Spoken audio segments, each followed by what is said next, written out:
près d'un an que nous vivons sous la contrainte permanente. L'arrivée de cet étrange virus nommé Covid-19 a donné lieu à une privation des libertés que beaucoup d'entre nous n'auraient même pas osé imaginer.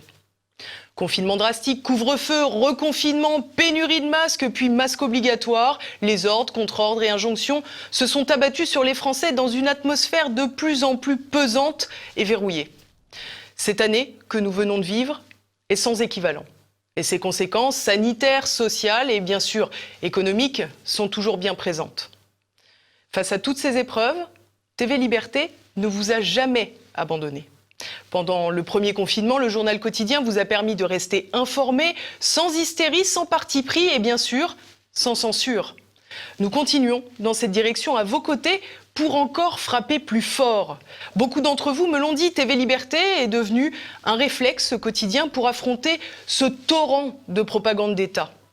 Dans ces moments difficiles, nous avons tissé des liens plus étroits, des liens de confiance. Mais nous avons aussi renforcé notre communauté.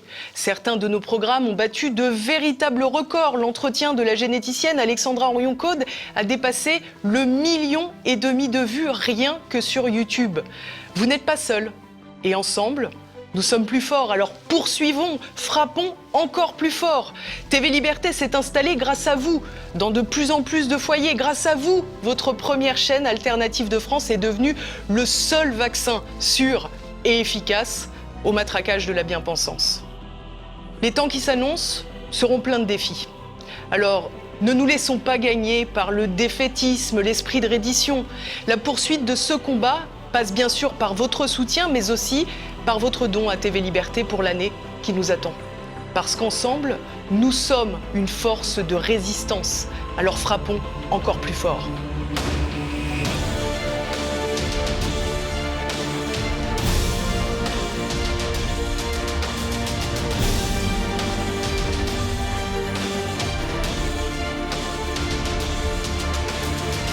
Frappons plus fort.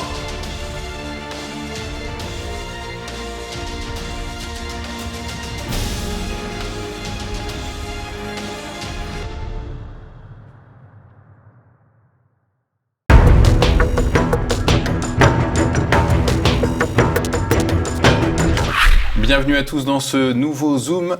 Aujourd'hui, je reçois Pierre Levigan. Bonjour monsieur. Bonjour. Pierre Levigan, vous êtes urbaniste de formation, mais aussi philosophe et essayiste. Et justement, votre dernier essai, Le Grand Empêchement, comment le libéralisme entrave les peuples, publié chez Perspectives Libres, édition dirigée par Pierre-Yves Rougeron. Alors ce libéralisme, dites-vous, Pierre Levigan, a livré les peuples aux forces de l'argent.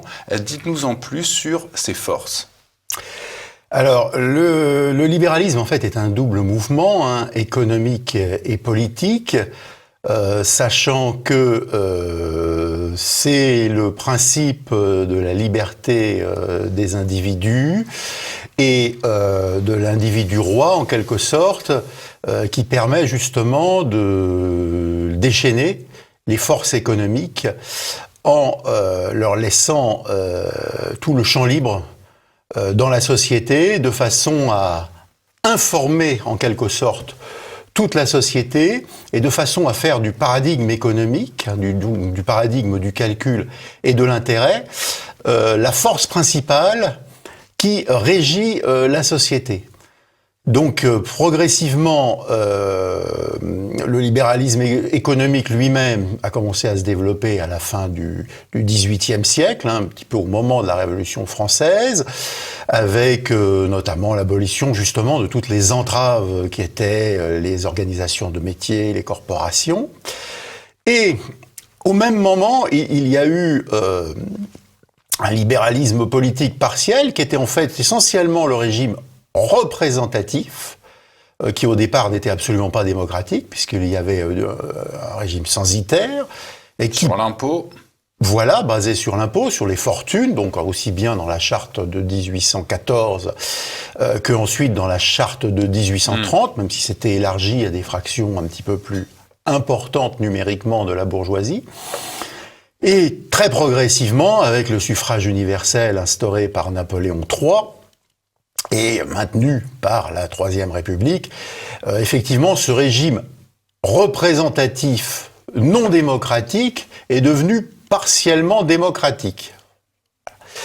Et maintenant, par contre, il l'est de moins en moins, puisque il y a un nombre de votants, comme on le voit depuis quelques années, et surtout avec le quinquennat, un nombre de votants, notamment aux élections législatives, qui est de plus en plus restreint. Il en est de même pour les élections municipales, c'est-à-dire qu'en fait, ce suffrage universel, qui existe toujours en droit, à vrai dire, ne correspond de moins en moins à une réalité, c'est-à-dire qu'en fait, le régime représentatif redevient ce qu'il était à l'origine, c'est-à-dire un régime représentatif absolument pas démocratique. Voilà. Vous nous dites à l'instant, Pierre-Yves Le Vigan, que ce libéralisme libère l'individu, mais alors à ce moment-là, comment peut-il entraver les peuples s'il libère l'individu ? Alors, effectivement, le libéralisme culturel, qui est à la fois économique et politique, qui considère que de toute façon, il faut pouvoir faire ce que l'on veut quand on veut, quel que soit le domaine, c'est ça, aboutit à considérer qu'il n'y a pas de bien commun. Et que donc, ce qui est légitime, c'est ce que volent les individus, quelle que soit leur nationalité. C'est le profit pour l'individu. C'est pas seulement son profit, mais c'est aussi ses désirs, tout simplement. C'est le règne du désir, bien analysé par Michel Clouscar. Et donc, c'est les désirs, même les fantasmes de l'individu, qui doivent prendre le pas sur toute réflexion sur l'intérêt général. Donc ça, c'est vraiment, en ce sens, le libéralisme est forcément individualiste. Parce que cette notion de liberté maximum, dans toute l'histoire du libéralisme, s'applique avant tout à l'individu. Donc effectivement, on en aboutit forcément à une négation du bien commun. Et donc à une négation, par exemple, de l'amour de la patrie. Est-ce que la France, si elle avait été dans un mouvement, dans un régime libéral, est-ce qu'elle aurait pu, par exemple, envoyer ses troupes, comme en 1914, se battre au nom de la patrie, alors que justement le libéralisme, c'est le plaisir de l'individu? Tout à fait. Alors effectivement, ça peut paraître paradoxal, puisque en 1914, nous étions, en gros, pour faire court, dans une démocratie libérale, travaillée par une forte opposition socialiste, par aussi une opposition contre-révolutionnaire avec l'Action française, qui était bruyante, mais qui était quand même malgré tout assez minoritaire dans la masse du peuple. Il faut bien le dire. D'ailleurs, l'Action française était très loin de pouvoir remporter des élections. Donc, il faut être lucide sur le décalage qui peut exister parfois entre un très grand dynamisme intellectuel et un ancrage populaire qui restait relativement limité. Donc effectivement, ça peut paraître surprenant, mais il se trouve tout simplement que les constantes anthropologiques du peuple français restaient communautaires. Si vous voulez, Péguy faisait un tableau malgré tout très pessimiste, mais malgré tout de l'état mental du peuple français. Mais il reconnaissait que nous tenions encore debout par des restes de l'esprit communautaire hérité de l'Ancien Régime. 1914, ce n'est que 100 ans après la chute de Napoléon Ier, qui lui-même s'inscrivait dans le sillage direct de la Révolution française. Donc c'est 130 ans seulement après la Révolution française. Et si vous voulez, les constantes anthropologiques restaient solides. De même, dans la France des années 60, qui promeut l'hyper-économie, l'inflation de la fonction économique, les 30 glorieuses, en même temps les grands ensembles, les grandes industries.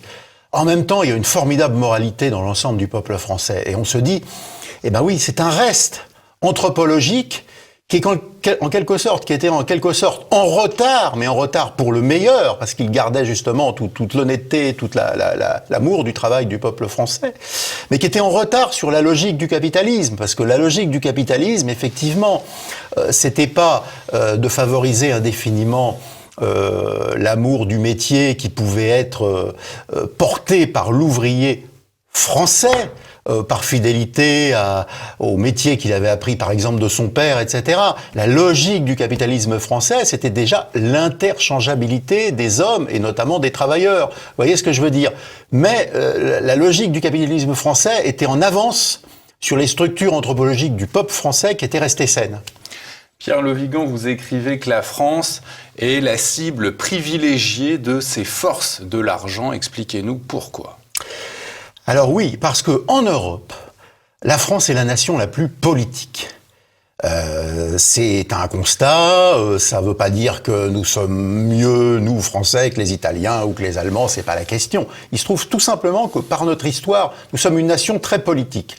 On pourrait dire que la Grande-Bretagne est aussi une nation très politique. Peut-être les deux nations les plus politiques sont peut-être finalement la Grande-Bretagne, qui est devenue un royaume assez tôt, mais la Grande-Bretagne n'est pas attaquée par ces forces de l'argent. Elle est quasiment la reine des forces de l'argent. Voilà, avec la City. C'est-à-dire que c'est le principe du chevaucher le tigre. Le meilleur moyen de ne pas être attaqué par les forces de l'argent, c'est d'être la force de l'argent. Bon, la Grande-Bretagne, c'est plus la City de 1910, oui. Mais la Grande-Bretagne a encore des liens très forts avec les forces de l'argent. Ça n'empêche pas que le fonds culturel de la Grande-Bretagne est terriblement attaqué, par exemple par l'immigration, par l'islamisation, etc. Il faut rester malgré tout lucide là-dessus. On dit souvent de la France qu'elle est la fille aînée de l'Église. Vous ne pensez pas que c'est l'une des raisons pour laquelle ces forces de l'argent s'y attaquent autant ? Je crois surtout que si on réussit à déconstruire la France comme nation la plus politique, et nation centrale en Europe, il suffit de regarder une carte de l'Europe, mer du Nord, Manche, Atlantique, Méditerranée, il n'y a que la France qui fait ce pont en quelque sorte. Si on réussit à faire de la France une non-nation, une anti-nation, eh bien aucune autre nation n'aura beaucoup de chances de s'en sortir. Donc effectivement, on est sans doute la nation la plus politique de l'Europe, donc la nation qu'il est le plus important de détruire pour les forces de l'argent. Pourquoi ? Parce que les forces de l'argent ne veulent pas de pouvoir politique fort, ne veulent pas de pouvoir politique contraignant. Vous connaissiez la formule de Napoléon, la main qui donne est au-dessus de la main qui reçoit. Bon, actuellement, Macron, c'était la main qui reçoit par rapport à la finance qui a fabriqué ce Macron en quelque sorte, et la finance était la main qui donne en quelque sorte.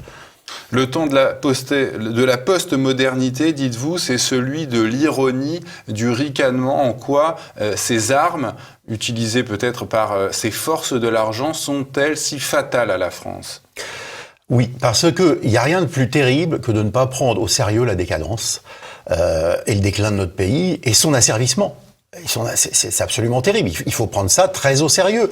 Enfin, l'empêchement du peuple, l'empêchement de pouvoir décider, le fait que le peuple soit privé de la possibilité d'exprimer sa puissance populaire et de la mettre en acte en se donnant un président, par exemple, qui fasse vraiment de la politique et qui, en retour, ayant été choisi par le peuple, qui en retour ne cesse d'entrer en discussion avec le peuple par le référendum, le fait qu'il n'y ait plus cet échange fructueux qui est la démocratie, qui est à la fois le référendum venu du bas, le nécessaire référendum d'initiative populaire, et, il ne faut pas l'oublier, le nécessaire référendum venu du haut, qui serait le référendum d'initiative présidentielle.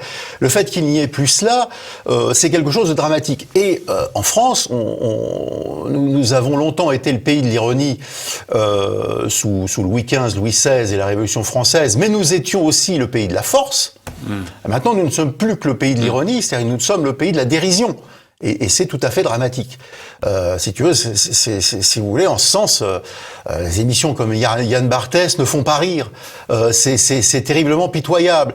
Et je crois aussi qu'il y a tout un courant qui se réjouit d'une postmodernité apolitique, de petits groupes de gens bien sympathiques, qui se contentent de petites communautés. Je crois qu'on ne peut pas se réjouir de ça, de cette postmodernité en quelque sorte entièrement horizontale. Il faut des dimensions horizontales dans la société. Il y en avait, Dieu sait s'il y en avait, sous l'Ancien Régime, Dieu sait si les fêtes de village avaient cette dimension horizontale. Mais il faut aussi une dimension verticale, transcendante et poétique. Or, plus personne n'est capable de nous faire rêver. Enfin, Hollande, son objectif, c'était de faire diminuer le chômage en dessous de je ne sais plus quel chiffre. Quel rêve. Non pas que le manque de travail ne doive pas être pris au sérieux, mais si vous voulez, ça ne suffit pas pour mobiliser une nation, surtout que le concept d'emploi n'est pas la même chose que le concept de travail. Le concept de travail implique la dignité d'un savoir-faire. Or, le concept d'emploi, c'est du boulot. Ça veut dire n'importe quel boulot. Ça veut être livreur de pizza en mobilette. Donc, on enlève la notion de dignité. Or, il faut absolument s'accrocher à cette notion. L'homme ne travaille pas seulement pour avoir de l'argent pour vivre, il travaille aussi pour son honneur. Pour son honneur, en quelque sorte. Ce que Philippe Diribarne appelle la logique de l'honneur dans le travail, qui est absolument fondamentale. Pierre Le Vigan, à côté de ces ricanements, de cette ironie, la société libérale utilise ce qu'elle appelle la société inclusive, ouverte à tous, société promue par les élites françaises, bras armés du parti de l'étranger, dites-vous. Qu'est-ce que vous voulez dire quand vous qualifiez cette société inclusive de nouveau millénarisme ? Oui, alors il y a eu un rapport d'un obscur technocrate sur la société inclusive qui était sous-titré « Pour la grande nation ». Donc on reprenait le terme utilisé en quelque sorte de 1795, traité de Bâle, au moment où toute l'Europe nous reconnaît la rive gauche du Rhin, ce qui commence à être relativement intéressant en termes de perspective historique, rêvée par Louis XIV et réalisée par la Révolution française. Et jusqu'en 1814, en quelque sorte, la France, c'est la grande nation. Et maintenant, on utilise cette notion de grande nation pour une société inclusive, en fait pour une non-nation, c'est-à-dire pour une société ouverte à tout le monde, dans société dans laquelle, en aucune façon, les Français ne devraient avoir la tête un peu au-dessus des non-Français, de façon à ne pas faire de l'ombre aux autres, en quelque sorte. Donc c'est en fait une société dans laquelle tout le monde se sentirait chez soi, mais les Français plutôt moins que les autres, de préférence. Ce qui est tout de même extraordinaire. Or, nous n'avons qu'une seule patrie. La patrie est précisément le seul bien des plus pauvres, comme disait Jean Jaurès. Nous n'avons pas de patrie de rechange. Les étrangers qui disent en cas de guerre, moi je rentre chez moi au bled, c'est leur choix. Mais pour nous les Français, il n'y a pas d'autre bled que chez nous. Hein. Donc nous n'avons pas de patrie de rechange. Donc nous n'avons pas le droit de laisser la France se défranciser, tout simplement. Pourquoi dites-vous, Pierre Le Vigan, qu'il sera impossible de restaurer la France et l'Europe telles qu'elles étaient avant la mondialisation ? Alors, évidemment, il y a un travail tellement énorme de destruction des PME, de destruction de notre industrie, de notre expulsion, de notre destruction de l'art de construire, que il y a une reconstruction qui sera forcément très longue. Il y a la perte de tradition. Il sera très très difficile de renouer le fil. Je pense aussi que la France des années 60 était relativement monoethnique. La France actuelle est pluriethnique. Même si on peut souhaiter une remigration partielle de certaines personnes qui n'ont pas vocation à rester en France parce qu'elles n'aiment pas ce pays, ne le comprennent pas, etc. Il est bien évident que beaucoup de gens ont vocation de rester, notamment tous ceux qui travaillent, tous ceux qui jouent le jeu. Sincèrement, il y en a beaucoup. Moi, j'ai eu beaucoup l'occasion de travailler avec des petites et moyennes entreprises et j'ai pu constater à quel point le travail est un mode d'intégration. J'ai pu constater à quel point un Indien, un Maghrébin qui est dans un contexte professionnel, ça aide énormément à ce qu'il s'intègre.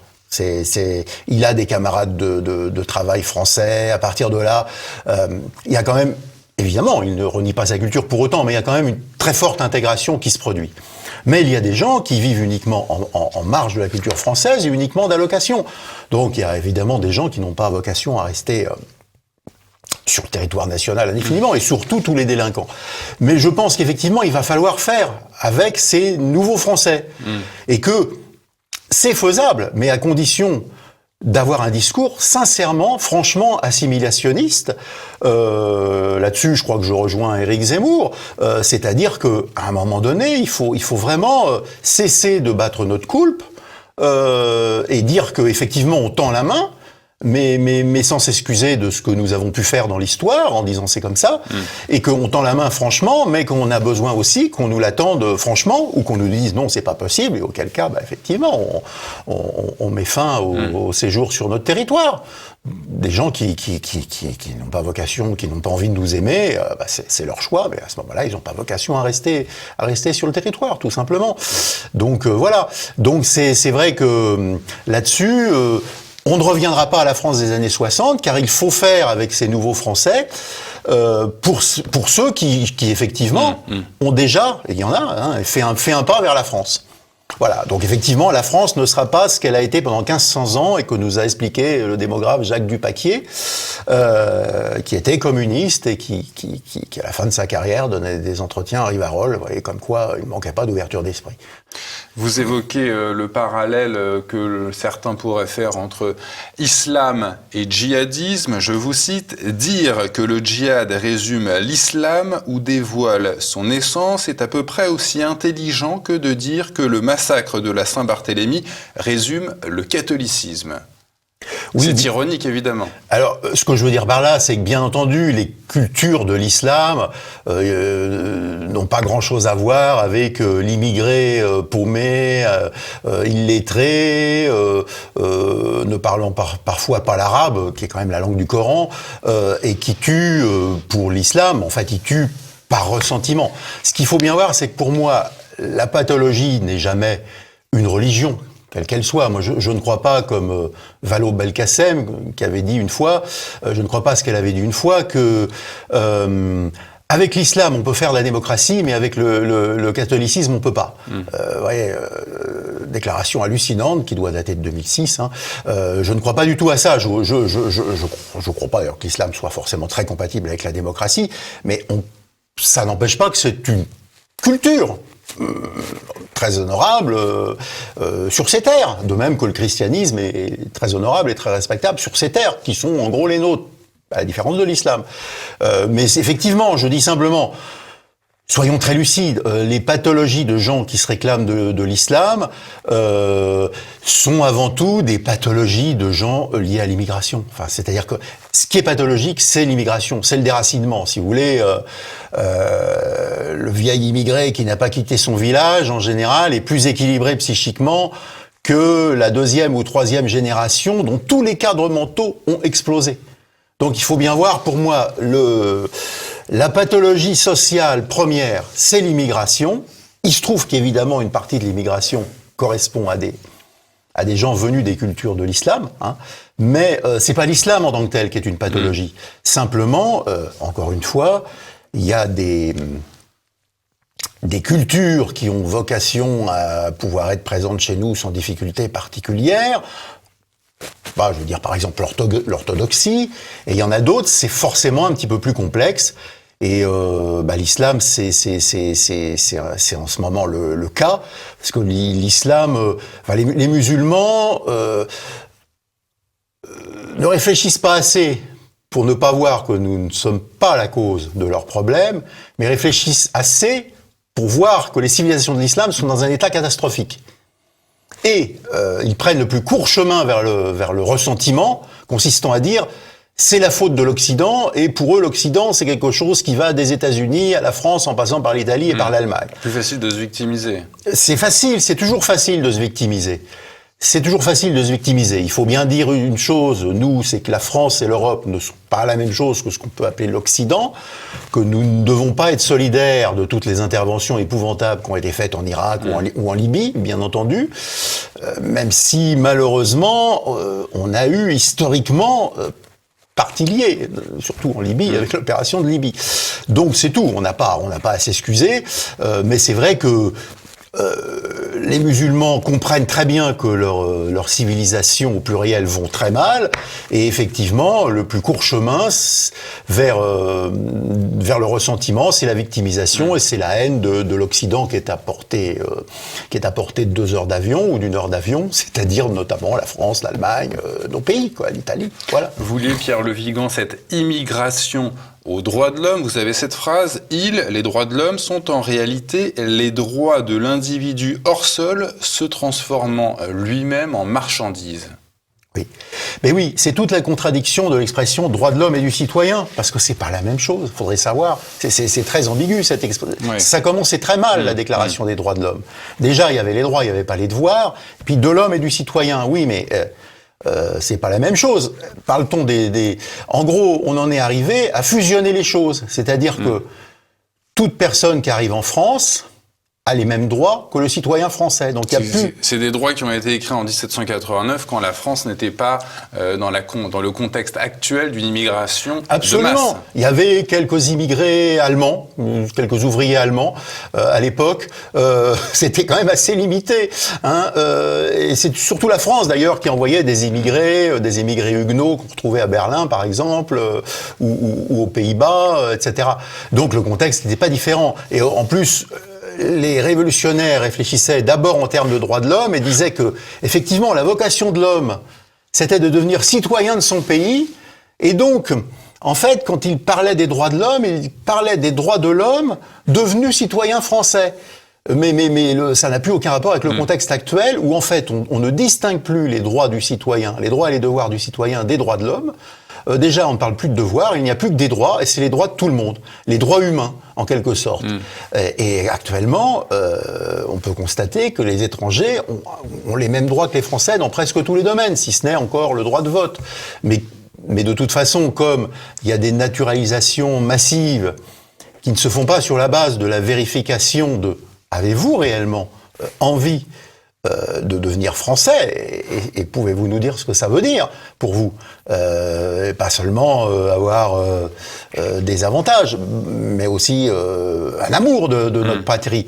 Comme effectivement il y a plus de demande de quelle est la nature de l'élan qui vous pousse vers nous, eh bien effectivement maintenant c'est les droits humains ont remplacé les droits du citoyen. Alors, face à toutes les dérives du libéralisme, de l'individu roi, vous proposez de remettre la Ve République sur ses pieds. Vous y croyez encore à la Ve République ? J'y crois plus que jamais parce que elle a été détruite par le quinquennat, elle a aussi été détruite par le développement des pouvoirs du Conseil constitutionnel, et ça date déjà de Giscard et même de Pompidou.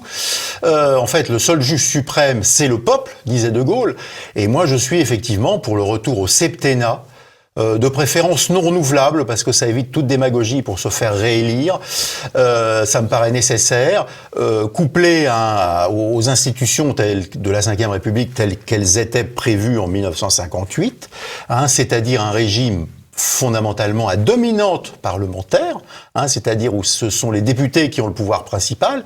Il faut aussi que les députés, qu'il y ait des sessions moins longues, mais des sessions par contre où les députés aient beaucoup plus de pouvoir.